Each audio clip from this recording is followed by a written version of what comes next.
Hey, welcome back to another video. Today I just want to show you how far you can push a stock serum preset or a stock vinyl preset, whatever it is, but basically how you can push a saw wave to become so much more than just a saw wave entirely with just post-processing. So without further ado, let's get right into it.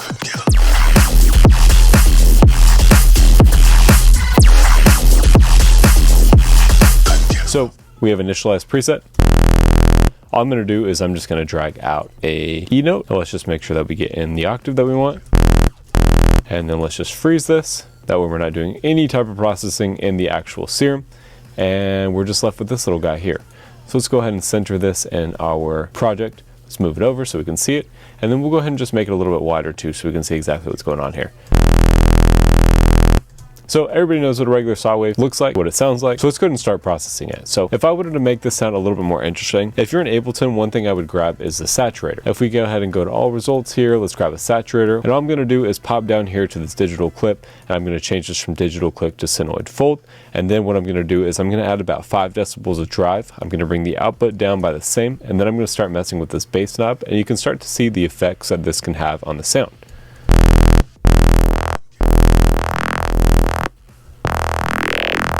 So you can see that it kind of gives it a growly kind of characteristic. And if you combine these in sequence, you can get some cool effects too. So if we were to do something like group these, let's go ahead and open up our chains and our macro. Let's go ahead and map a bass to our macro.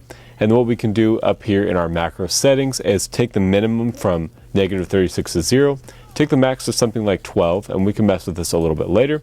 And then what I'm going to do is I'm just going to duplicate our saturators. That way all of the basses are connected to the macro 1 without me having to go back and do this by hand. And now if we start messing with this, we go from 0. And if I just mess around with the knob while it plays, let's go ahead and loop this.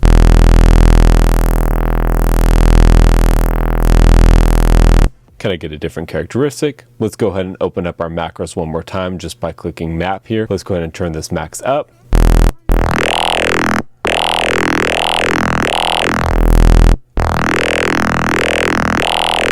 So you can see we get a cool result there. Let's go ahead and turn down our max for our first saturator.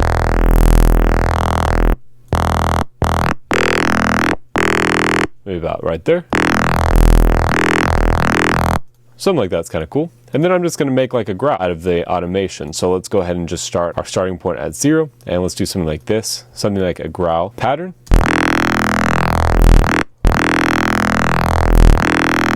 And let's go ahead and mess with some of the bass knobs here.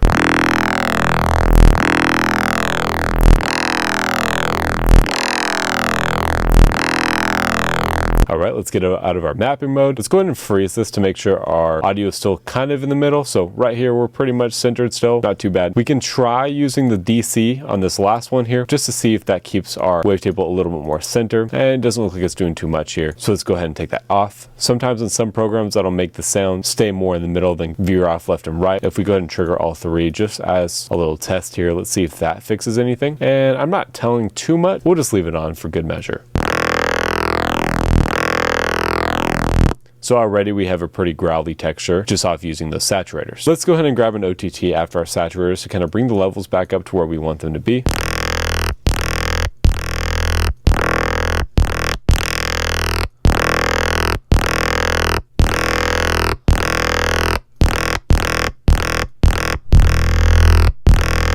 We don't have too much low end coming out of the saw wave. What I might do is even copy and paste this to have kind of a lower sub, but let's go ahead and just leave it as is and kind of work with this one patch for now. Let's add a little bit of a fade here at the beginning.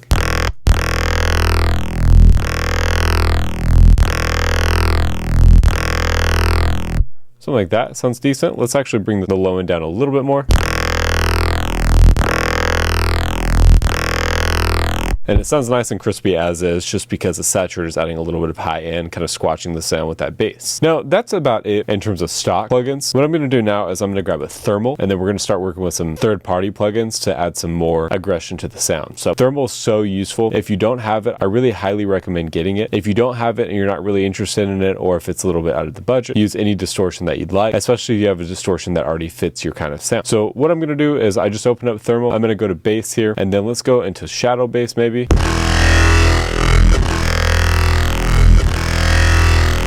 Now that was entirely by accident that I chose that one. I didn't know how that was going to sound. It sounds pretty good. And sometimes you can even throw the thermal before the OTT to get a cool effect. We're going to OTT this again towards the end, so let's just leave that as is.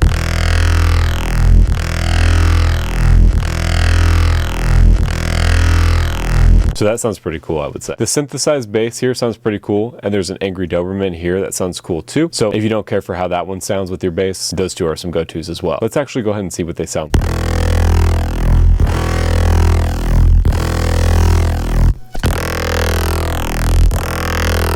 This synthesized bass actually sounded pretty cool. We can go actually into the settings here, and we can go to tone, turn this on.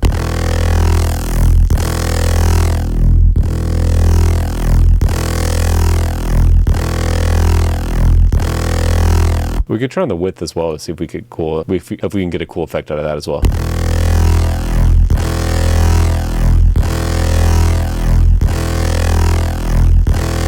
Makes it nice and wide. Now that sounds pretty good in my opinion.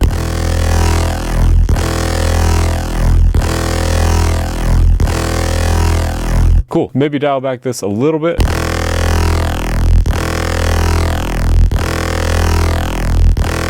Something like that's pretty cool. Let's go ahead and grab a Camel Crusher as well with just a small amount on. So the interface for this plugin doesn't work. I just use this bottom section here where you can see the parameters. All I really mess with here is just the master mix.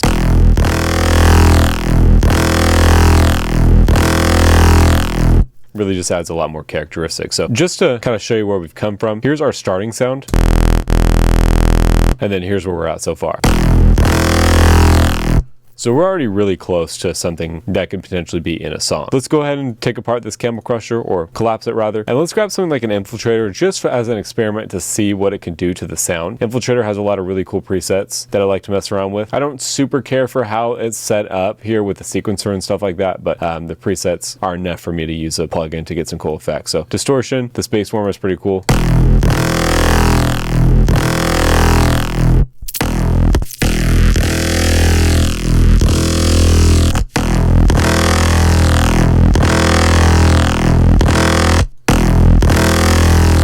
Try an enhancement instead.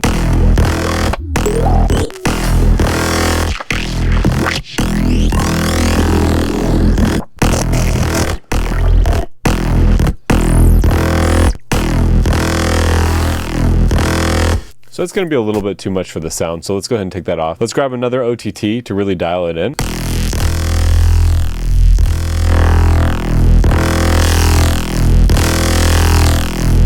Cool. And then last but not least, let's go ahead and go into our actual clip here. Let's go down here. Let's go to tones. Let's go to envelopes, pop that open, go to clip. We're going to change it from gain to transposition. And then we're just going to make a pitch bend here. So try to follow kind of what the growl is doing, but maybe something like that. So start low and then end on the root note. Maybe even just drag it out a little bit more.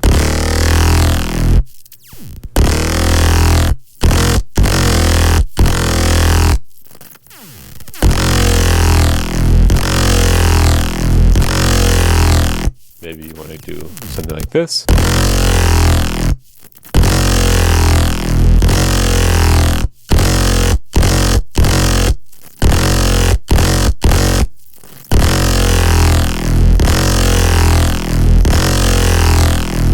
Something like that. So without any of the actual plugins or After Effects, and with everything, so I hope this goes to show that you don't need a bunch of Serum presets, you don't need any extra wavetables, and you can really just use a bare minimum and with some creativity and mostly stock effects, with Camel Crusher being free and Thermal being the only paid one in this chain, you can end up getting some pretty cool effects that can turn a boring sound into something that's pretty usable in a track. So if we're to go ahead and freeze this, let's make a new audio track and let's drag this down to see what the waveform ended up looking like. You can see kind of how beefy it is now, especially if we make the wavetable or the track a little bit bigger. So it does kind of veer off here, and inversion could potentially fix that, but you can see how beefy the sound gets with those effects and how it can modulate a sound to sound basic to something pretty cool. Now before we go, one thing I want to do is if you're to open another Serum preset, let's go ahead and drag our audio chain, or our effect chain rather, into the Serum preset. And now if we were just to make small modulations, let's go ahead and get something that sounds semi-cool in Serum. So instead of just a saw wave, maybe we want to grab something like this. And let's give it a little bit of movement, try to follow the saturator.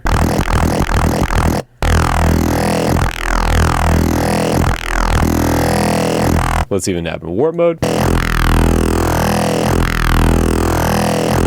Maybe even a filter as well.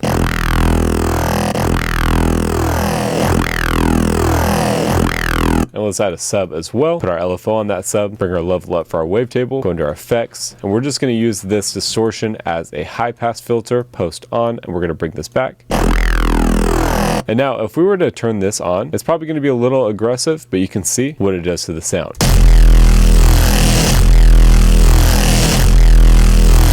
So super aggressive. However, one of the things that you can do with this is design an audio effect rack that sounds good with the saw wave, and then go in and serum, change a couple parameters to something that sounds semi-decent in serum, and then you can go back, play it with the audio effect rack, mess with some of the parameters in the audio effect rack, and get an even cooler result because you already did the prep work ahead of time. So hopefully you're able to learn something from this video. I think this is a pretty cool way to go about doing your sound design by relying on effects rather than synthesis. But with all this being said, thank you for watching the video. Hope you enjoyed, and we will see you again in the next one.